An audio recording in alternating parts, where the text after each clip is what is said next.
Hey, what is going on, guys? In this video today, we're going to be going over 5 features or settings that controller Fortnite still needs. So for those of you unaware, and I wouldn't really blame you because it seems like Season 4 has gone on forever, Fortnite Season 5 is actually only a couple of days away at this point. Apparently, we're getting the season-ending event for Season 4 on December 1st, and then Season 5 should start on December 2nd according to the leaks. So since the new season updates are always the biggest and most game-changing ones nowadays, it'll be interesting to see if any of the features that would help controller players get added in this next update. And yes, some of these things have been requested for months and even years at this point, so I'm not too optimistic. But just as a mini spoiler, for at least one of these, Epic actually dropped a pretty direct hint that it's going to be added in the near future. So without further ado, let's get right into it. Alright, so the first addition to controller Fortnite that I think would be awesome is further customization to sensitivity settings, and here's specifically what I had in mind. So obviously as of right now you have two options when it comes to aiming. You can either use a linear input curve, which means no aim acceleration at all, or you can use an exponential input curve, which means at least some built-in aim acceleration. The problem with that is, for some categories of aiming, linear is clearly better, and then for others, exponential is clearly the better option as well.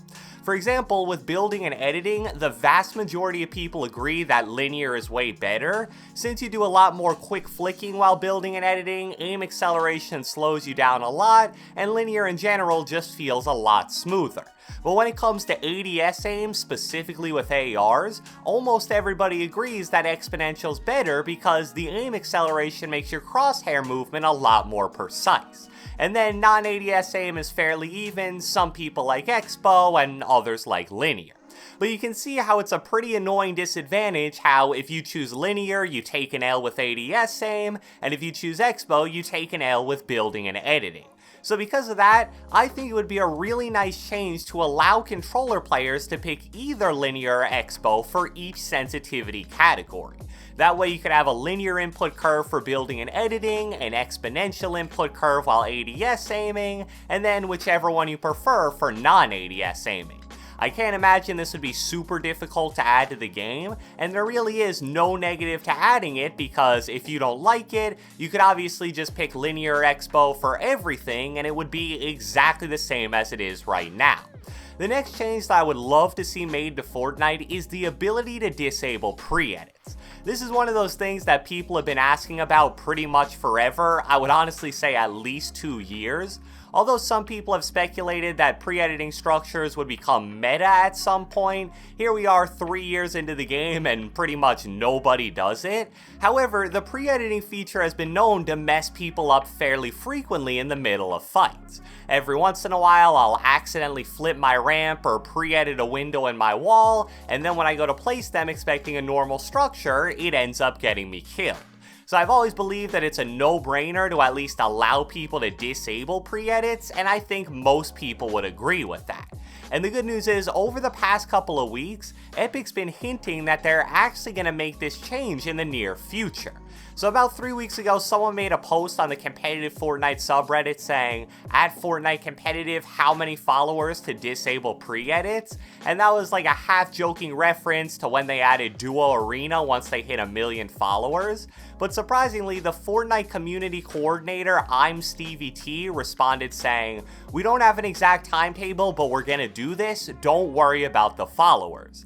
And then a few days after this, he actually DM'd someone an additional response about disabling pre-edits that ended with, just be on the lookout when that feature does come, it may be sooner than some people think. So I don't know if that means maybe this new season update or potentially a few weeks/months from now, but this is pretty much total confirmation that it's actually coming. The next feature that controller Fortnite still needs is either one button reset for editing or at least reset edit on release. It really doesn't make a ton of sense that to reset an edit you need to click edit, then click reset, and finally click confirm. It would make a lot more sense to make it so that instead all you have to do is click edit and then reset, and at that point the edit would reset without you needing to press an extra button and confirm it. It would work very similarly for reset edit on release as well. You'd click edit on the structure, but this time it wouldn't reset as soon as you click the reset button. It would instead wait for you to release it first. One of the biggest advantages that mouse and keyboard has always had was scroll wheel reset, allowing them to reset edits pretty much instantly, and even though this wouldn't be quite as good as that, it would at least bridge the gap a bit, and I can't imagine it would be too difficult to add. The next feature that Fortnite simply needs to add for controller is one that I'm absolutely shocked isn't in the game, and that's scope sensitivity. For the first 3 changes, I can at least understand some small argument to not add them for whatever reason, but this one is honestly kinda ridiculous at this point.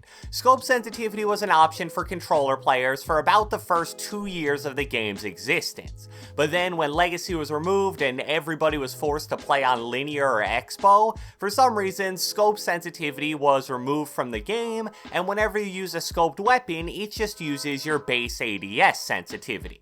Now, using me as an example here, I've always used a really low ADS sense because I like the precision, but for sniping my sense is so low that I can't even really track players that are running, and it makes me a pretty terrible sniper as a whole. And trust me, I'm not the only one. I've heard many other controller pros voice this complaint over just the past few months. It makes no sense to have scope sensitivity as an option for such a long time, and then to just randomly take it away. And speaking of settings that used to be in the game and now aren't, the 5th and final feature that I'd like to see added to controller is edit mode aim assist. Now, I'm sure this one will be a bit controversial for 2 main reasons. First off, even if you're a controller player, a lot of people just didn't even use this setting when it was in the game in the first place. And also, non-controller players would probably make some kind of joke like, oh, having aim assist while shooting wasn't enough, you also need it for editing. But edit mode aim assist definitely wasn't overpowered at all, and it really isn't even aim assist at the end of the day. All it does is make it so your crosshair can't travel outside the area of the structure that you're editing. I actually did use this setting when it was still in the game, and I really liked it. I thought it made my editing a tad bit more consistent as a whole, and I know a decent amount of other controller players felt the same way.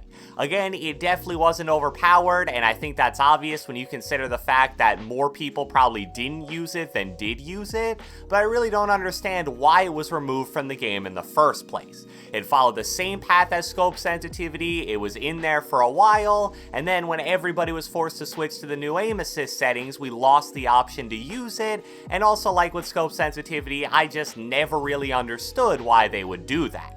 So, I hope you guys enjoyed this video, and if you watched the entire thing, be sure to let me know with a comment down in the comment section below. Out of the 5 things that I mentioned in this video, which would you most like to see added as an option for controller Fortnite? Be sure to leave a like, leave a comment, subscribe, turn on post notifications, do whatever the heck you want, and I will catch you guys next time.